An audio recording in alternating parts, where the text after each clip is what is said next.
Good Christmas Eve morning, my dear Christian brother or sister. I hope this finds you well, prepared for a wonderful Christmas, and of course, living your very best life in Jesus Christ.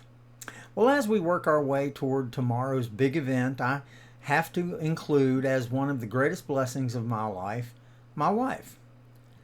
And as you know, yesterday was Nancy and my 43rd wedding anniversary. But if you'd have been in our house, you would have wondered if we even liked one another, much less loved each other. The irony of all that is that Wednesday evening in Bible study, the night before, we talked about the importance of not losing our focus during the Advent holiday and becoming so stressed by the details that we tend to forget to worship, forget to prepare our hearts for the Christ child.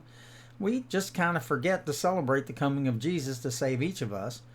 And we forget to prepare a place for him in our Christmas celebrations.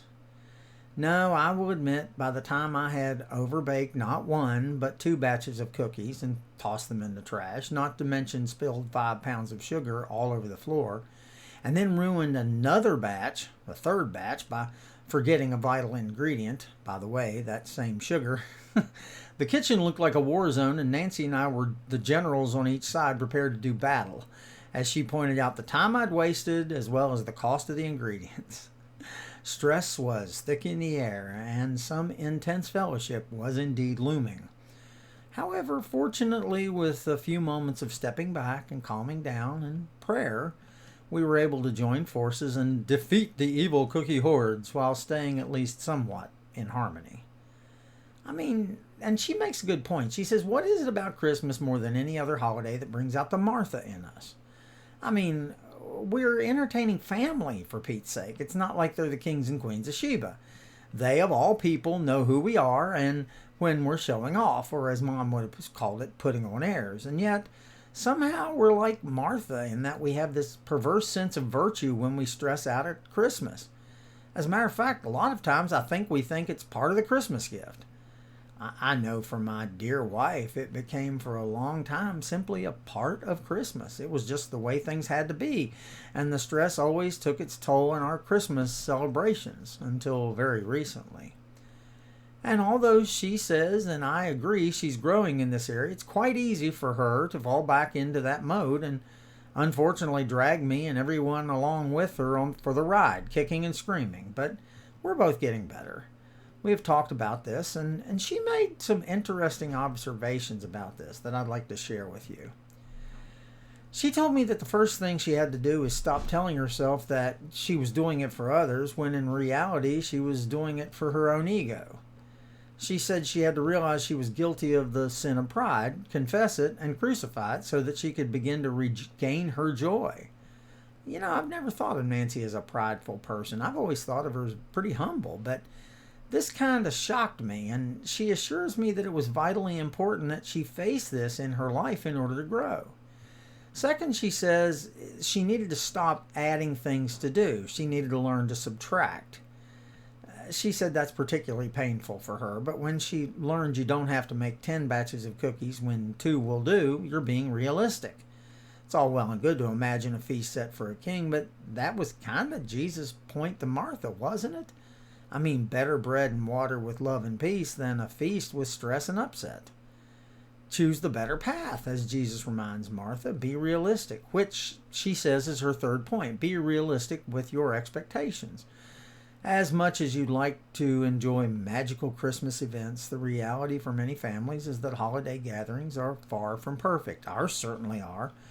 So she says that at some point you need to banish magical thinking from your mind. You're not really in control, and that's okay.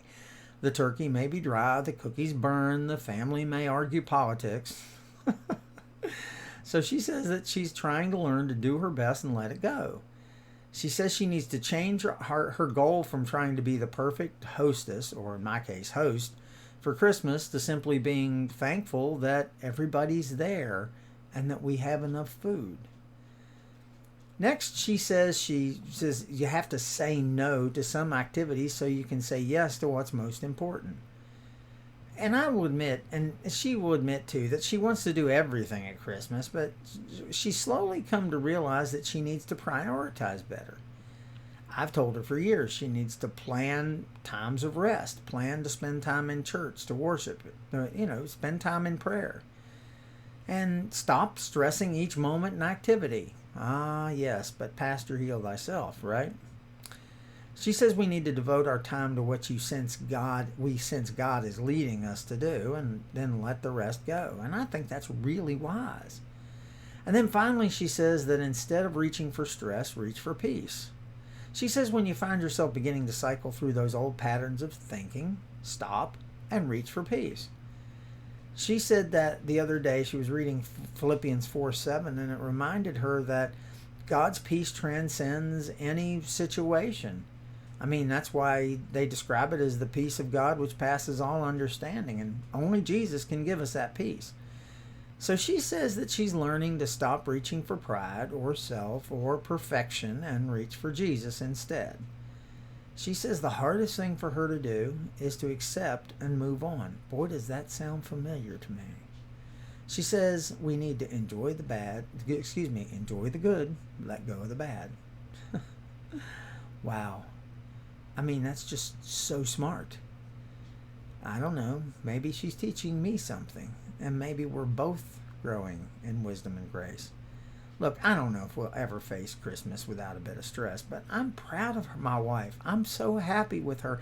She is such a wonderful gift from God, and I'm so proud of her attempt to grow as a Christian. And maybe, just maybe, she can help me to do the same. I hope that you, as you look forward into Christmas tomorrow, I hope you're not stressed. I hope you do what Nancy and I are learning to do. Just reach for peace. Enjoy the good, let go of the bad, and reach for the peace that passes all understanding. I hope tomorrow is a wonderful day, and I remind you that I'm here should you need me, and I truly love you all. Merry Christmas.